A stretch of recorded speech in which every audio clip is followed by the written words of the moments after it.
Hello बच्चों, स्वागत है आपका हमारे YouTube चैनल पे एमपी टॉपर्स पे। जैसे कि मैंने आपको बताया था कि इस चैनल पे हम लोग क्या करने वाले हैं, एमपी बोर्ड के जो 10th के बच्चे हमारे हैं उनके लिए हम सारे इंपॉर्टेंट क्वेश्चन लेके आए हैं। तो हमने पहला चैप्टर कवर कर चुके हैं, अब हम शुरू करने वाले हैं अपना सेकंड चैप्टर साइंस का, जिसका नाम है एसिड, बेसिस एंड सॉल्ट्स। तो चलिए बिना किसी देरी के शुरू करते हैं हमारा चैप्टर। तो देखिए सबसे पहला क्वेश्चन, जैसे कि मैंने आपको पहले ही बता दिया था कि हम लोग केवल इंपॉर्टेंट क्वेश्चंस को कवर कर रहे हैं बच्चों यहाँ पर, है ना। तो यहां पर रहा आपका सबसे पहला इंपॉर्टेंट क्वेश्चन, जिसका नाम है right the difference between acid and bases. भाई आपसे एग्जाम में क्या पूछेगा, आपसे पूछेगा कि बताइए एसिड और बेसिस में क्या क्या डिफरेंसेस होते हैं, क्या क्या अंतर होता है एसिड और बेस में। अच्छा, आंसर्स को बड़े अच्छे से पढ़ना है। क्यों? क्योंकि आपके बहुत सारे ऑब्जेक्टिव्स जो है ना वो आंसर से ही बनने वाले हैं। अगर आपने आंसर क्वेश्चंस को बहुत अच्छे से पढ़ा तो ये समझिए कि 50% ऑब्जेक्टिव्स आपसे एग्जाम में ऐसे ही बन जाएंगे, क्योंकि आपको मालूम है कि ऑब्जेक्टिव्स अब जो है ना वो किताब के बीच में से आने लगे।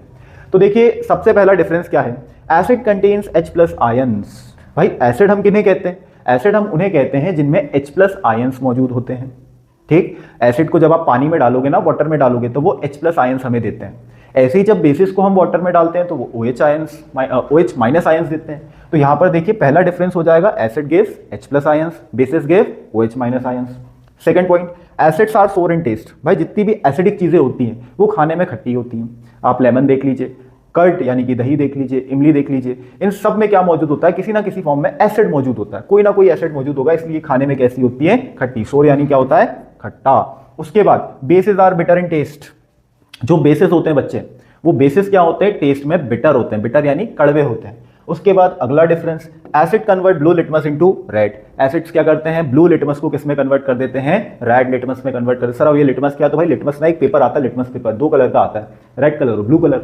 अब ब्लू कलर के लिटमस पेपर को आप जैसे ही एसिड में डालेंगे तो वो किस में कन्वर्ट हो जाएगा, रेड कलर में कन्वर्ट हो जाएगा। ऐसी बेसिस उल्टा करते हैं, आप उनमें रेड लिटमस डालेंगे तो वो रेड लिटमस को काय में कन्वर्ट कर देंगे, ब्लू में कन्वर्ट कर देंगे। 3 डिफरेंस हो गए अभी तक हमारे। फोर्थ डिफरेंस में क्या लिख के है सर, एग्जाम्पल। अच्छा ये 3 एसिड्स के नाम मैं आपको बता रहा हूं, ये 3 एसिड जो है ना बिल्कुल याद कर लेने आपको, क्योंकि आगे बहुत काम आने वाले हैं आपके, बार बार इन्हीं का एग्जांपल आने वाला है। सबसे पहला एसिड है HCl यानी हाइड्रोक्लोरिक एसिड। उसके बाद है बच्चों H2SO4 यानी कि सल्फ्यूरिक एसिड। उसके बाद है हमारे पास HNO3 को हम नाइट्रिक एसिड भी बोलते हैं।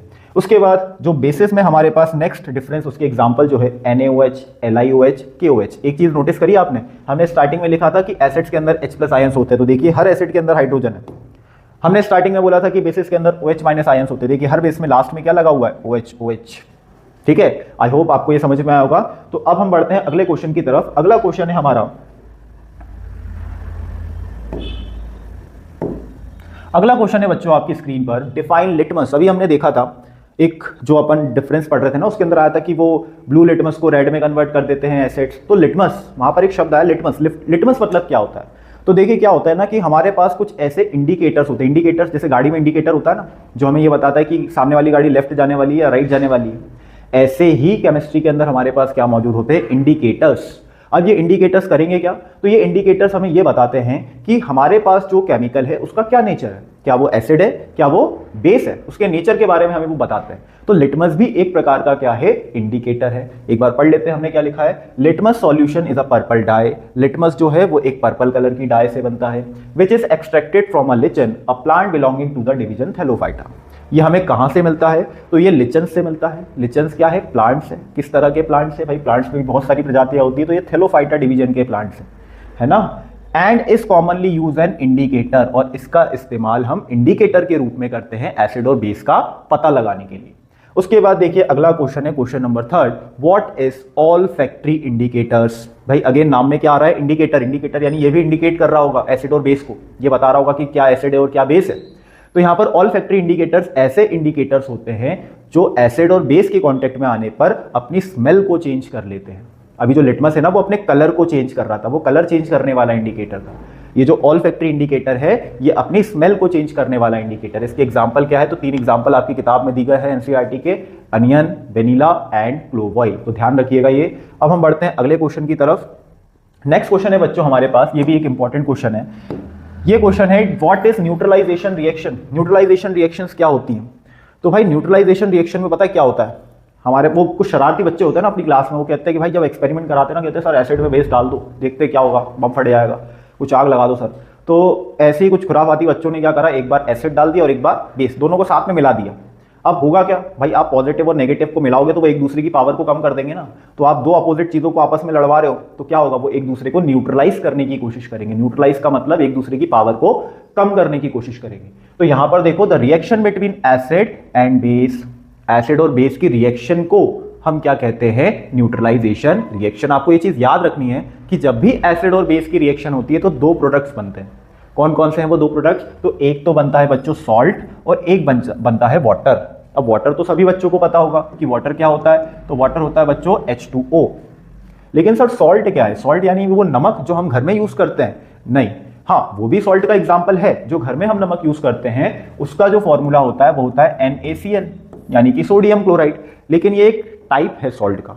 सॉल्ट बेसिकली क्या होते हैं, तो अगर आप ध्यान से देखें यहाँ पर, तो यहाँ पर जो मैंने लिखा NaCl, यहाँ पर ये जो Na है यानी कि सोडियम, ये एक मेटल है तो इसके ऊपर पॉजिटिव चार्ज है।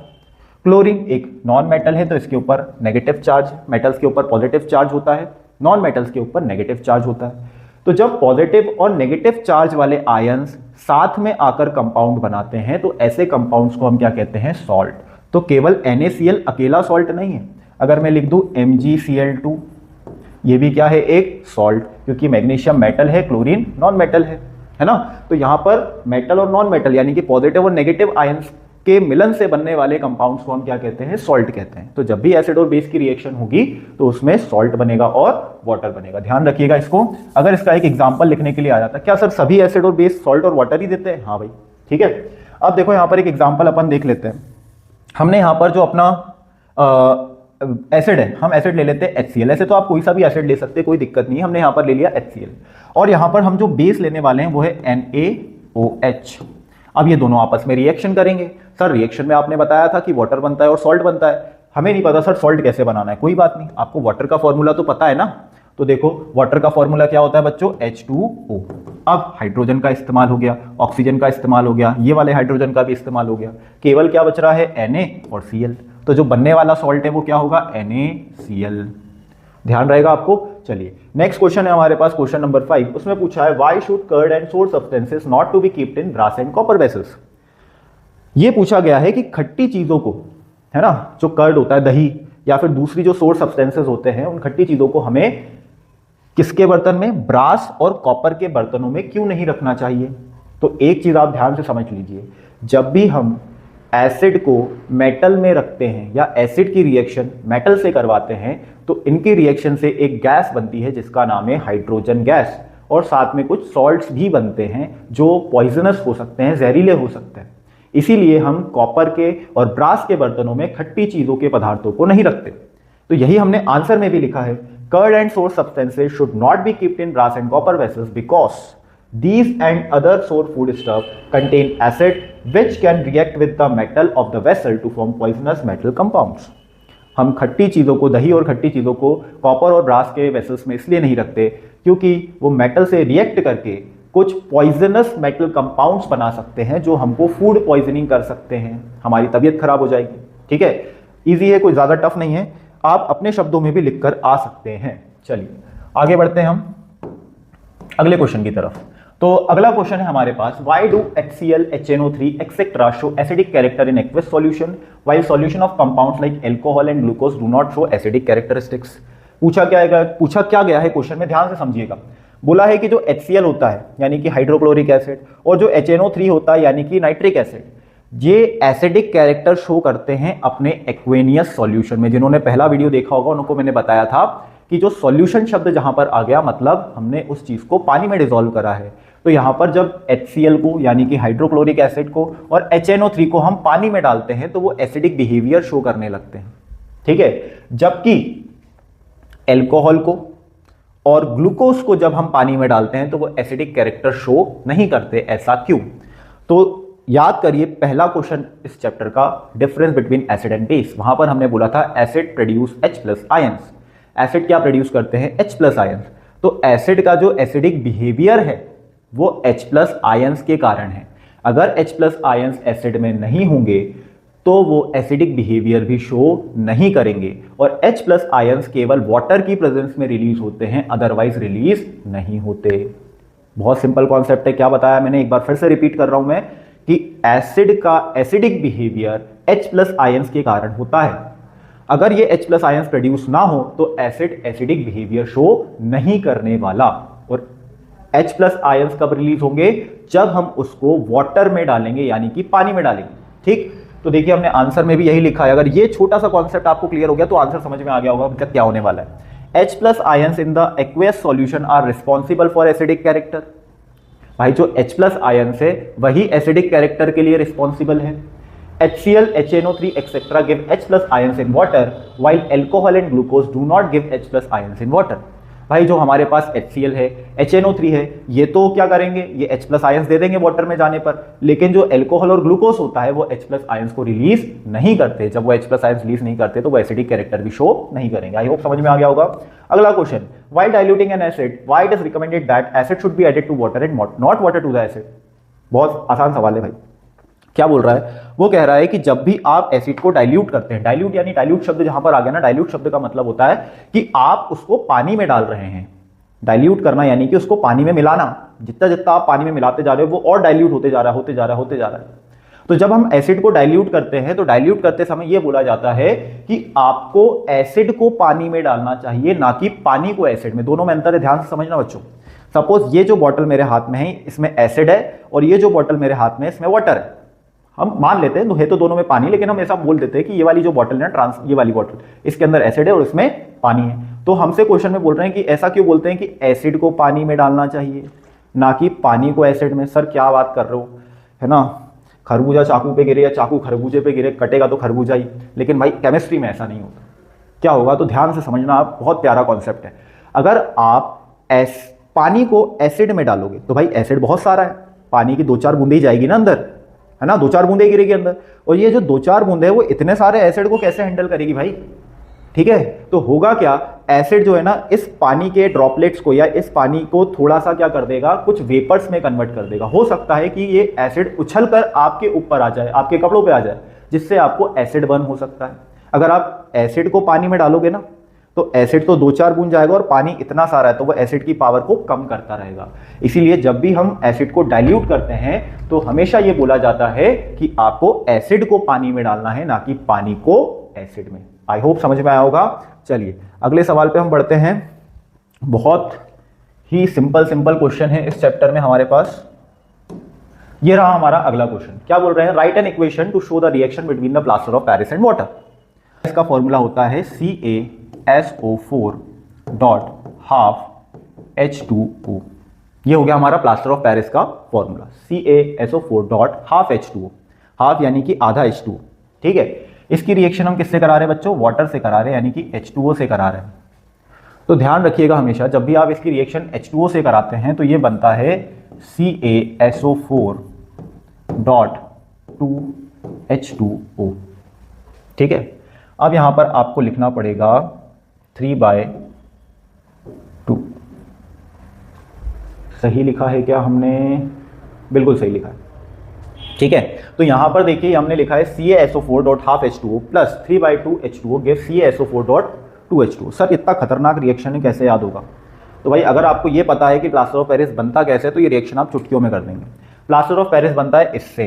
क्या नाम है इसका? इसका नाम है जिप्सम। ध्यान रखिएगा, ये भी ऑब्जेक्टिव में पूछ सकते हैं आपसे, जिप्सम।